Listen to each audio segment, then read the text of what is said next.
البدع والأهواء، أهل البدع العقائدية وأهل البدع السياسية. نقول بيننا وبينكم السلف، بيننا وبينكم الكتب، كان فيقول البدع بيننا وبينكم ورسوله. اللهم صل على محمد عبدك ورسولك وعلى آله وأصحابه أجمعين. Amma ba'd. Kita masuk ke muka surat 26 dari pembahasan adab ya, Al-Mustawarrabi.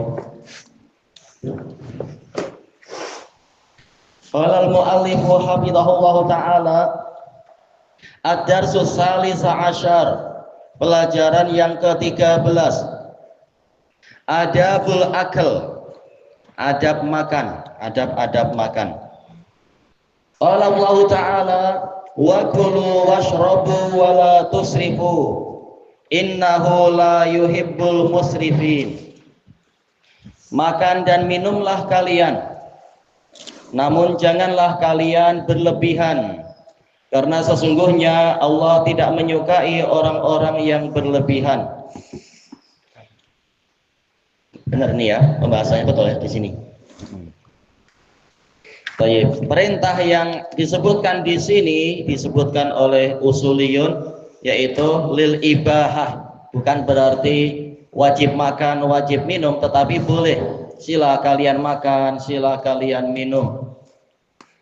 Tetapi wala tusrifu, jangan melakukan israf, yaitu berlebihan, makan berlebihan ataupun minum yang berlebihan, karena yang seperti itu akan menimbulkan bahaya, seperti yang disebutkan oleh Ibnul Qayyim rahimahullahu ta'ala. Badan kita memang memerlukan makan, tapi juga perlu pengaturan.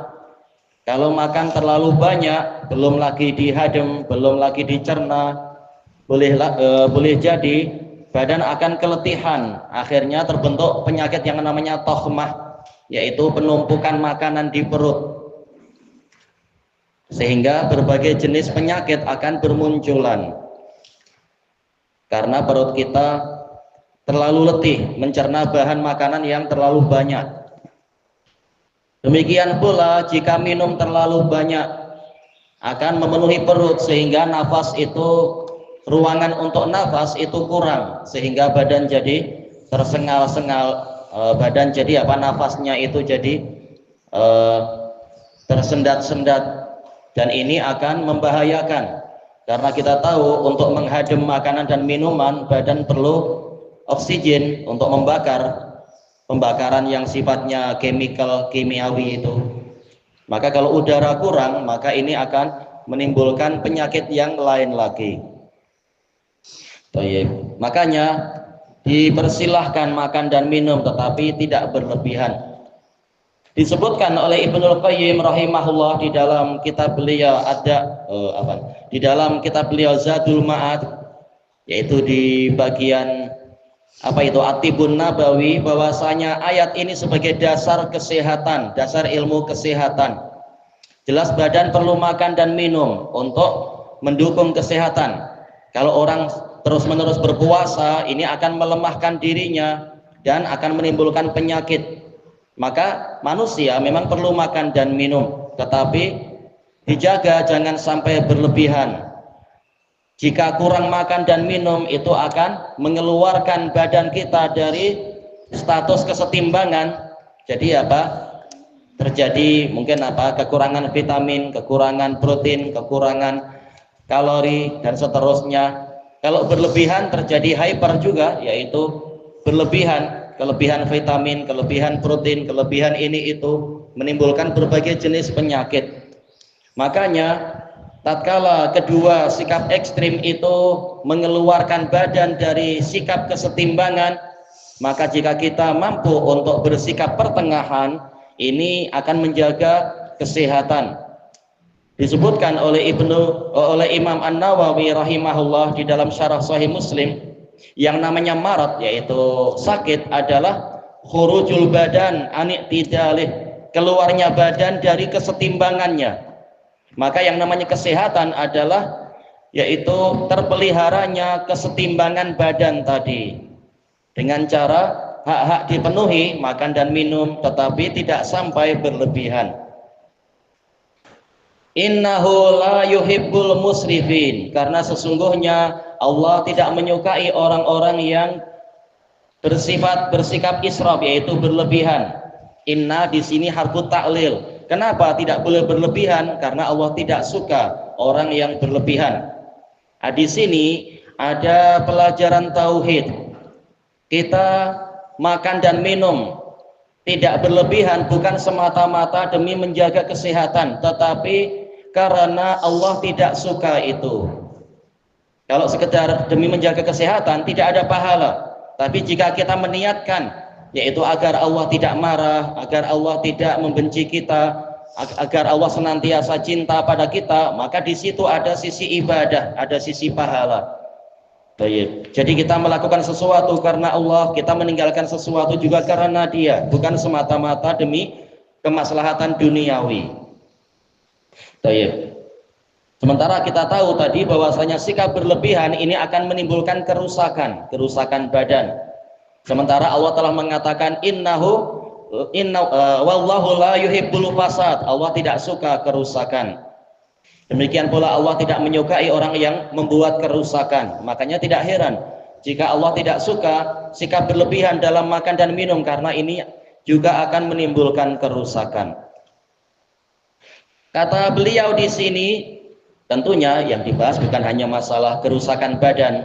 Telah disebutkan oleh Ibnul Qayyim juga rahimahullahu taala di dalam kalau tak salah di dalam kitab Tibbun Nabawi juga, di antara perkara yang merusak diri sendiri adalah tidur yang berlebihan, makan berlebihan, minum berlebihan. Bukan hanya merusak badan tapi juga merusak akal. Baik. Maka segala sesuatu yang berlebihan memang akan membawa kerusakan. Mungkin kerusakan fisikal atau mungkin kerusakan apa istilahnya? Selain fisikal itu apa? Mental spiritual. Kerusakan kerohanian atau dua-duanya.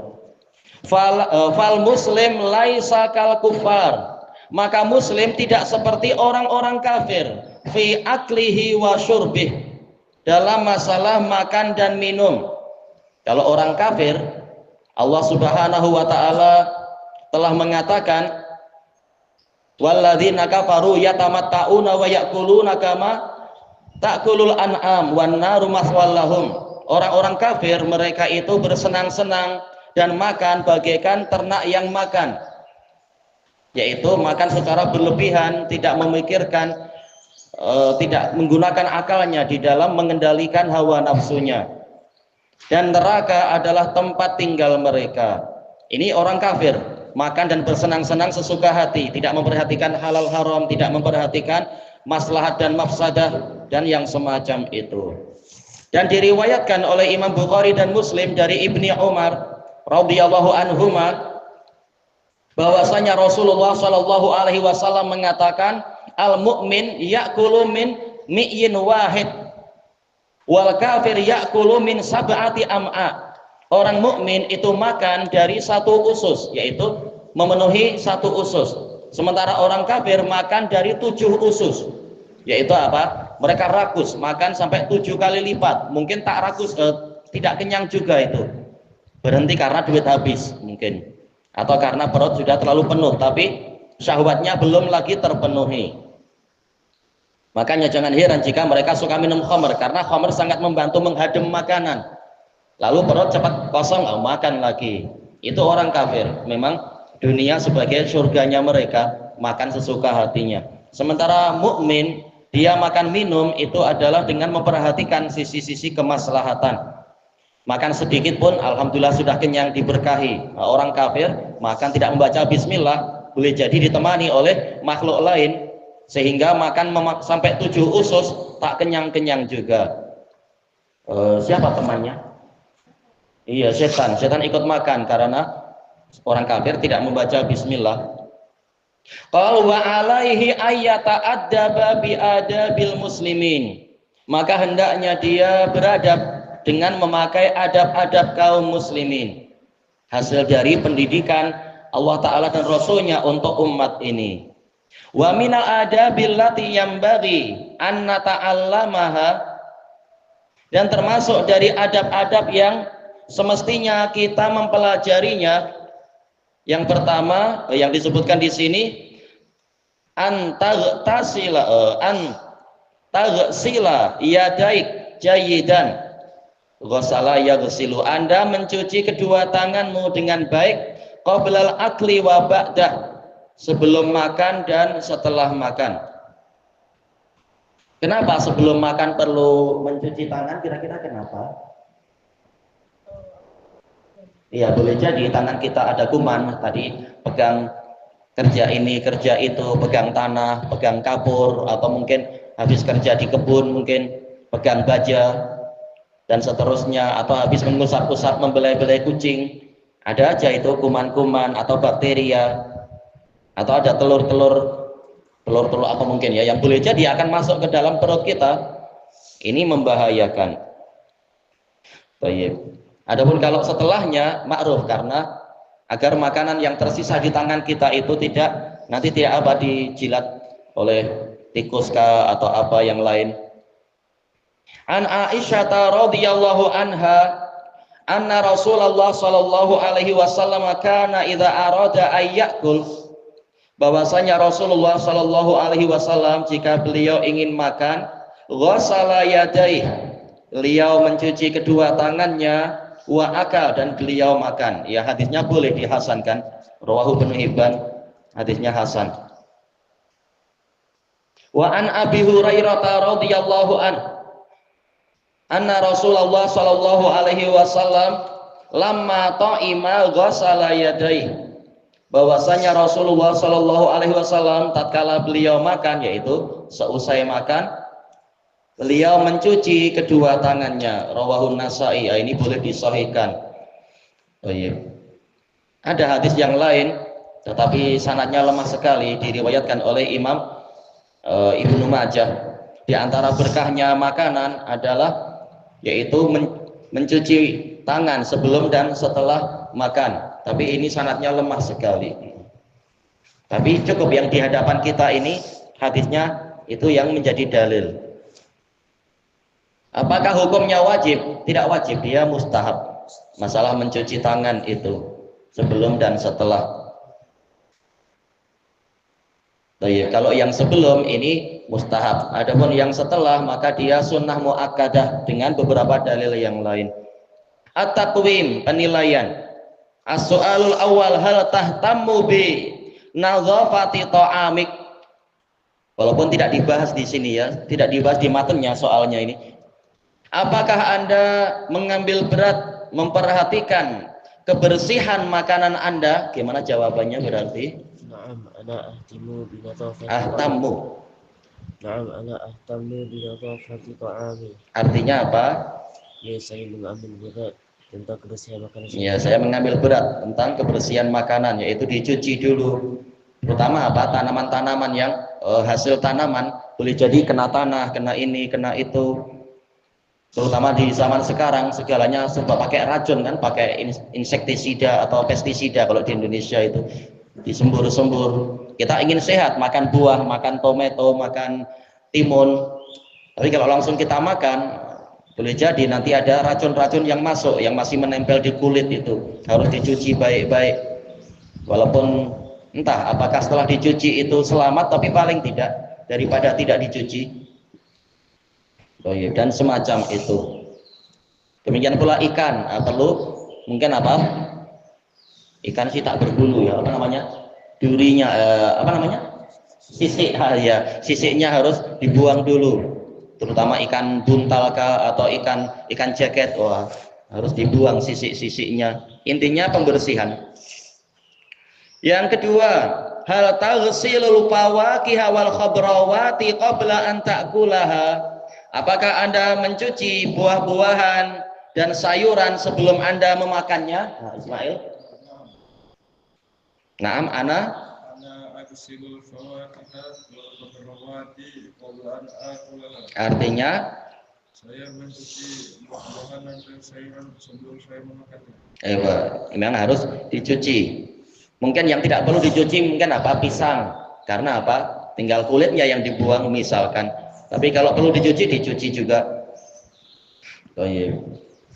Demikian pula sayur-sayur itu banyak yang zaman sekarang sayur nampak cantik tapi saking cantiknya karena apa? Karena hewan-hewan tak berani makan karena banyak racunnya.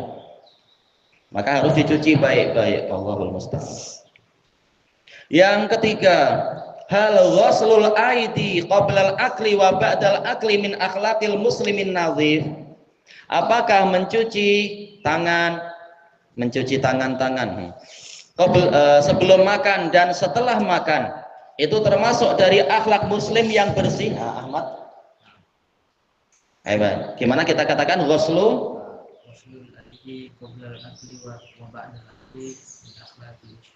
Artinya apa? Ya, cuci tangan sebelum makan dan sudah makan dari akhlak. Ya, itu termasuk dari akhlak muslim yang bersih. Tidak sampai wajib, tetapi ini demi keselamatan dan kita ikut sunnah Nabi. Ilahuna wallahu a'lam.